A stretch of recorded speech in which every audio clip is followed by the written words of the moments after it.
Hello Modern DT&I fans, and welcome back to the layout. Happy holidays for those of you that celebrate, and I thought I would do something a little different today and do a multi-part series of our roster as of around November of 2025. So let's get started. You can see first up I pointed the camera at GP15 number 321. This is a custom painted model by Champlain Valley Custom Models. I've linked their Facebook in the description if you're interested in contacting them for work. The model is an Athearn Genesis earlier release, so it didn't have the number boards and the lit side walls and all that good stuff, so more to add to it, but I have converted everything to LED. I've added the scale sound system speaker, Tsunami 2 sound, the beacon. Let's listen to 321.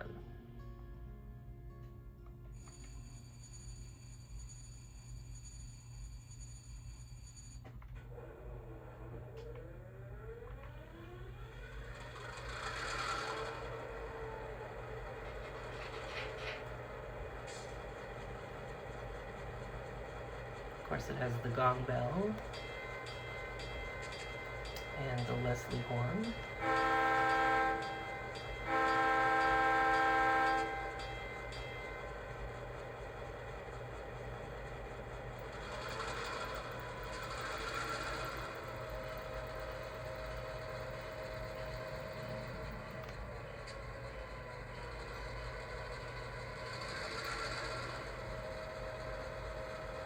So pretty much all the units that I'm going to show you today have the scale sound system speaker and Tsunami 2 unless I say otherwise, so you can pretty much assume that. You can also assume that I've converted everything to LED where applicable, and we will go over any differences from there. Now there are a few details that are standard on all Modern DT&I units. Some of that is prototypical, so if you know what those are, leave a comment below and we'll see how accurate you are. Next up, I've got GP35 number 379. This is a very early Athearn ready to run release. It was one of the ones with the notoriously cracked gears, so I've replaced the trucks on it. You can see I patched the DT&I there under the number, and let's see what she sounds like.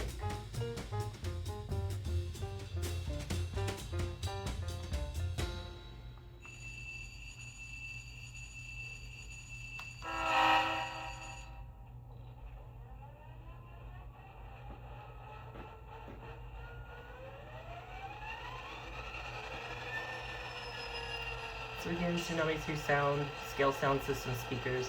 I set the speakers EQ to exactly what JT recommends on the website there, so just follow those instructions. I do set the 4K hertz a little bit lower than what he recommends. I think it gives just a slight bit more bass to it, so just something that I found, but you can play around with it for sure. So 379 has a standard bell and the Leslie 5-chime horn.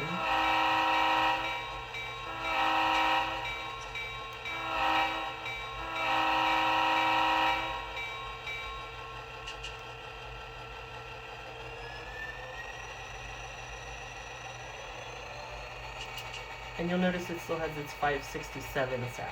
This one actually isn't rebuilt. The prototype is a former NW unit. I believe it's still out there somewhere, but I think it might have gotten rebuilt into like a GP38 kind of thing. So, if you know, leave a comment.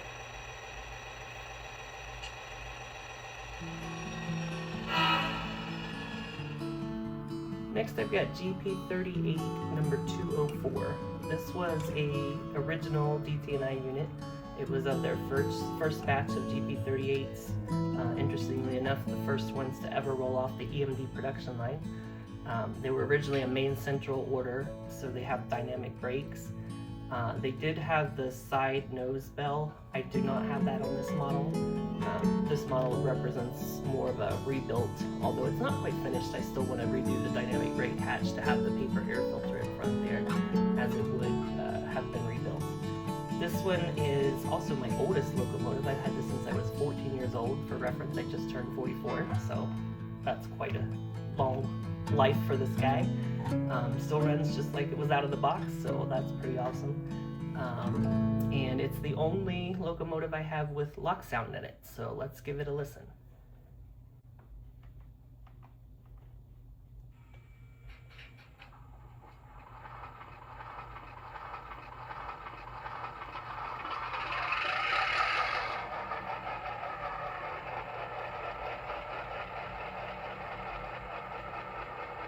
And if you follow my Facebook, you know I don't really care that much for lock sound. I like to be able to play with the EQ on the speakers, and I don't really care that much to have a custom interface to have to program the sounds that I want. So Sonami 2 has pretty much everything that I want anyway, and you can change the sounds on them by varying the pitches and whatnot, so that's just my spiel.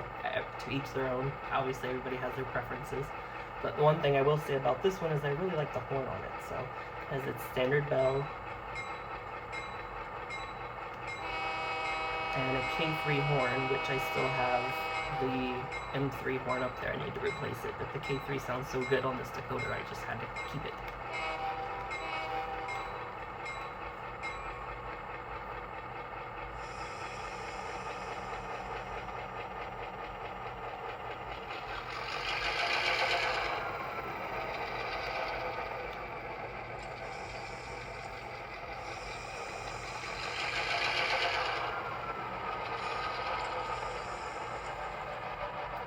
So again, the only lock sound I have, everything else will be Sonami 2, but it does have the scale sound system speakers. Still sounds great, especially for, what, a 30-year-old locomotive at this point, so, yeah. That is 204. Next up, I've got GP38-2 number 223. This is a pretty much out-of-the-box Athearn Genesis unit. It's the Genesis 1.0, so not with the lip number boards or anything like that, but I can add that later for sure. This is one of 3 units that still retains the DT&I block lettering, the original scheme. The only thing I've really done to it, besides the upgraded details for modernization, is the frame stripe. So that brings it into the roster, into the modern DT&I roster in the present, if you will. Still has its gong bell, although some of these have been converted to an electronic gong bell, so you might hear a little difference there. And this one has an RST5 horn, so let's give it a listen.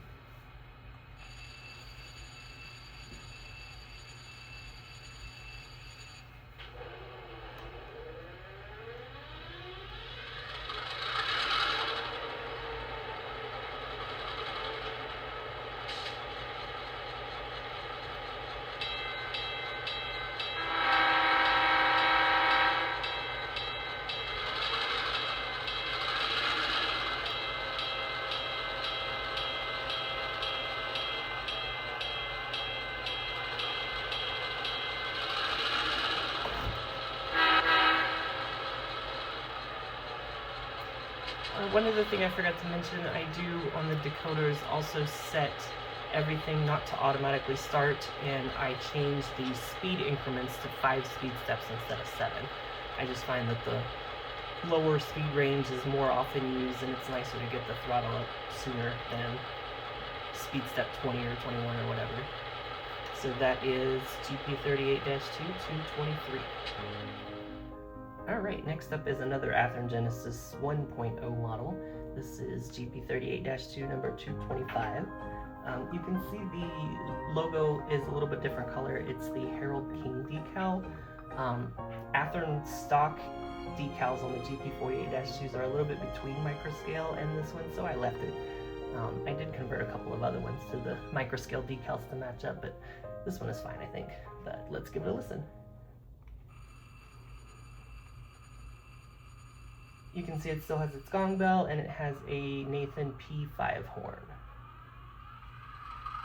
And if you can really hear the difference between 223 and 225, 225 has a stock speaker.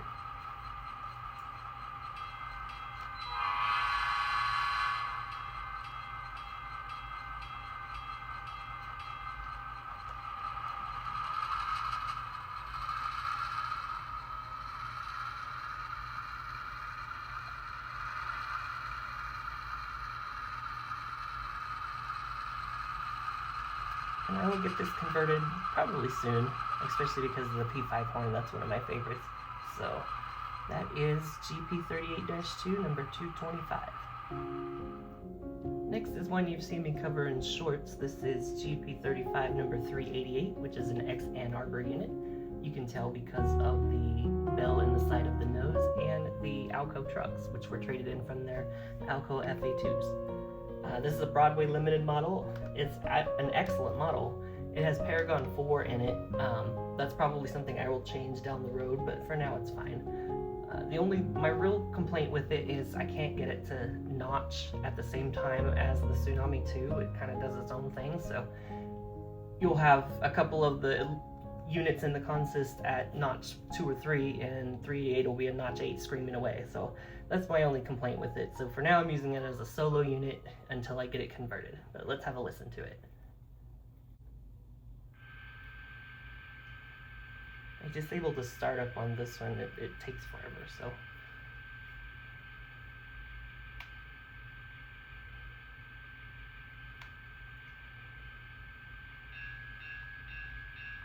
And it seems Broadway only has these couple of horns and bells in there, so that's another thing that I'll be glad to get changed when I convert it.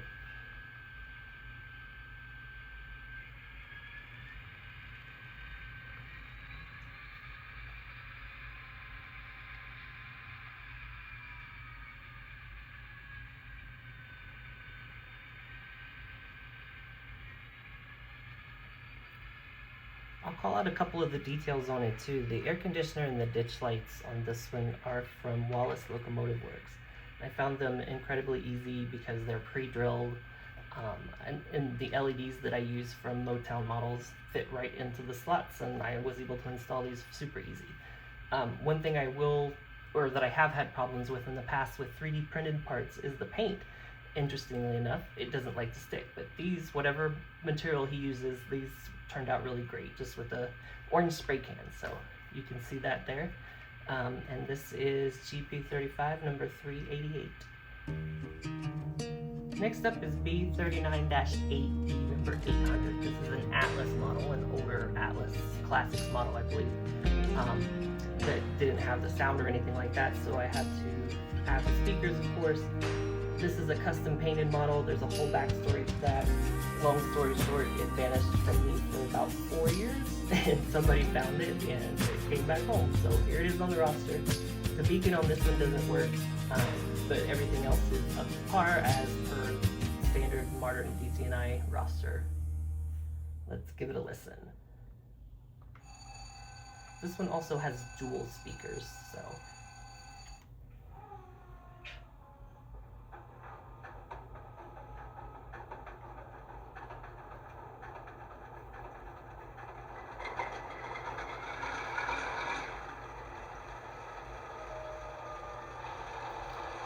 This is standard GE bell and Nathan K5 horn.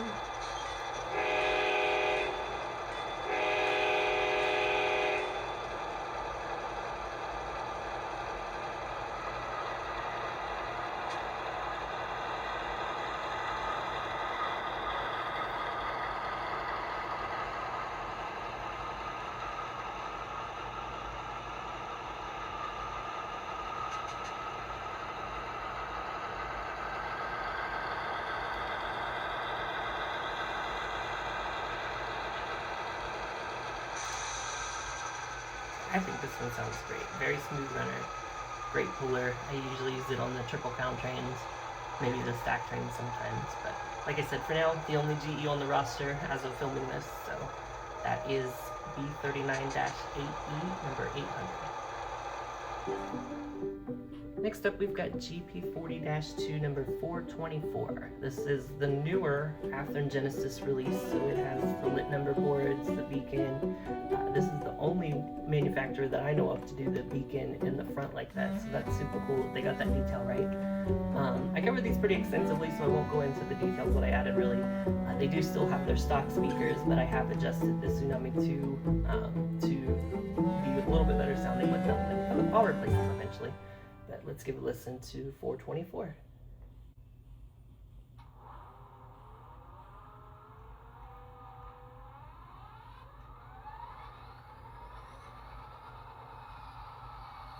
You'll notice I've got this turned down pretty low. I find the sugar cube speakers get a little bit distorted when they're pretty high up, so that's the only reason for that. You can see it has the marker lights there, number boards, and the beacon. I did replace the M3 horn on these with a K5 horn, so they still have their gong bell, but that horn.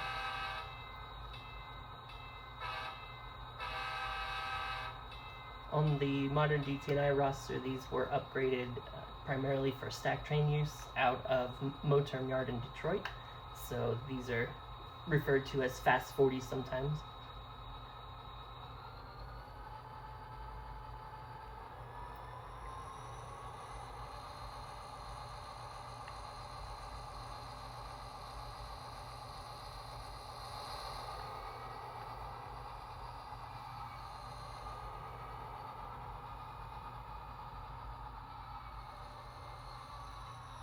I did play around with the LED brightness a little bit to get the flicker to stop. The number boards still flicker a little bit, but they're way better than they were for sure. So that is GP40-2 424. Next we'll have a look at the sister unit 422. So the details are mostly the same on this guy. The all-weather window is black on here versus the silver on the other one, but otherwise they're mostly identical. So let's give a listen to this one. Again, you'll notice I have it very turned down because it has the stock speakers still yet.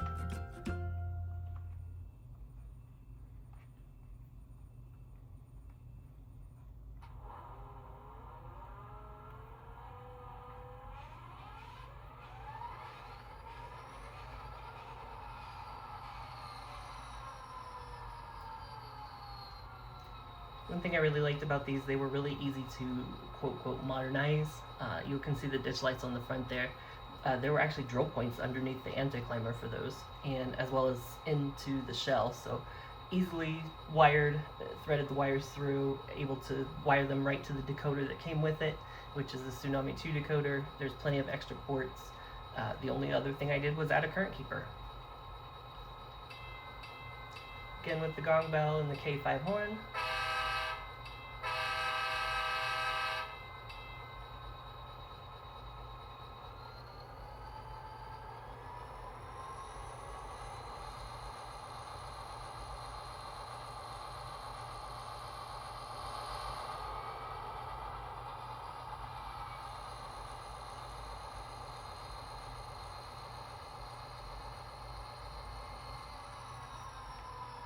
Overall, a great release by Athearn, honestly. Again, I would upgrade the speaker eventually, but other than that, I'm really happy with these. Again, this is GP40-2, number 422. The third unit that I got from the Athearn Genesis 2.0 run was 407. You'll notice the details on this one are a bit different. 407 in real life was actually wrecked, so it got rebuilt. So in prototypical appearance, it had the silver nose bell painted orange, as well as the beacon relocated, and for years it ran around with a chipped M3 horn, though I didn't replicate that. You'll see, to modernize it, I've added the frame stripe as well as a Mack Rail walkway air conditioner there. And again, the ditch lights were very easy to add. There were drill points underneath, so threading the wires was a cinch. Let's have a listen.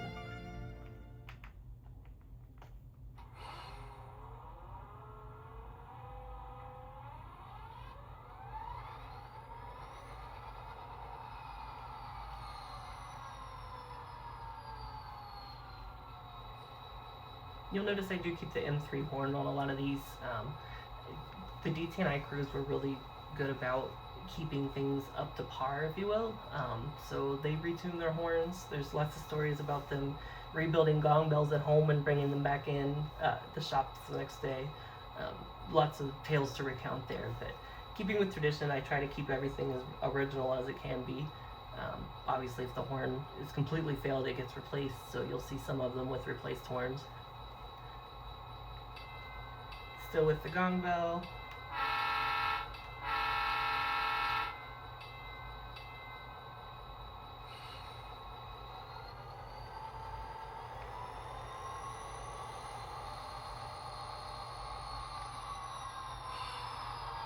And again, stock speakers, so turned way down.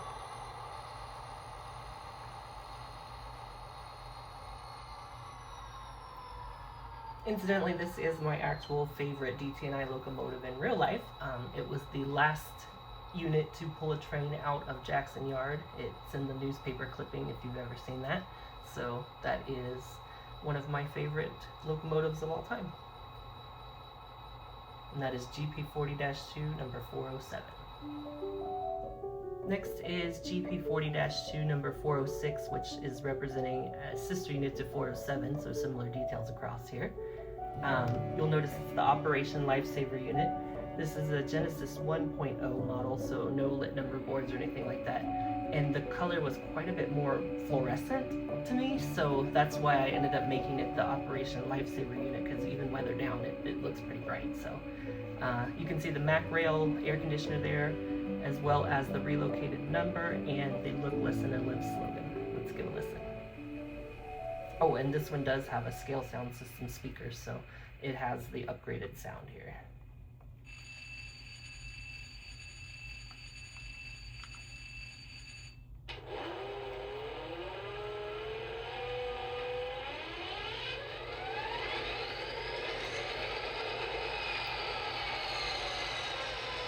Quite a bit different sounding from the other three.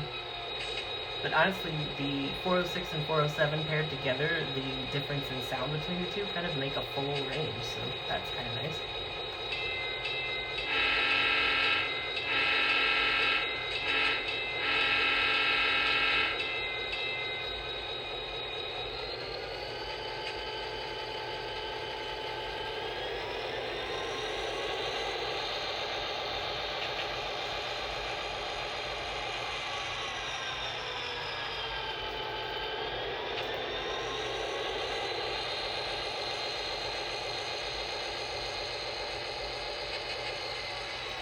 This is also the only unit that I currently have rear ditch lights installed on. I do plan on doing that to all of the GP35 and under, so GP35s, GP15s, GP9 arms should all get rear ditch lights. And the rest, we'll see. So this is GP40-2, the Operation Lifesaver unit number 406. Last, we'll finish off with the few units that still need sound upgrades, so these are silent yet. We're starting off with GP40-2 number 427, which is a former Ohio Central unit. You can see that it's a former Conrail unit. It has the signal cab equipment next to the engineer's side next to the nose. It's got the black DT&I patch on this case, and the rooftop air conditioner added. Keeping with the GP40-2 theme, this is number 421, GP40-2. This is also an Atlas model. 427 was also an Atlas model, if I didn't mention. These, again, don't have sound yet, so pending an upgrade, but all of the details are there. This one is special because it has an X Southern Pacific P3 horn installed, so that'll be fun to add sound to once the time comes. Next is GP40-3, number 402. Prototypically, numbers 400 through 405 were just straight GP40s, so in the modern DT&I world, these get upgraded to GP40-3s and get mated with road slugs. So eventually you'll see an XGP30, an XCSX, or Chessie in our case, road slug mated up with this guy. Again, no sound, and keeps its M3 horn relocated there towards the rear and the top AC, keeps its nose bell, but otherwise it's just pending a sound upgrade. That is GP40-3 number 402. Last but not least, we've got GP35 number 353. This again is one of the very early Athearn ready to run models, like 379 is. It has a P5 horn, the rooftop air conditioner, and the lighting is all done, but pending a sound upgrade. So this is GP35 number 353. That is going to wrap it up for this first installment of the 2025 roster video. The next episode we'll cover the 6-axle power that has sound and non-sound, and then we'll do a third episode on the special power that I have. So stay tuned for that, it should be coming out soon, and I hope you have a great day. Happy railroading!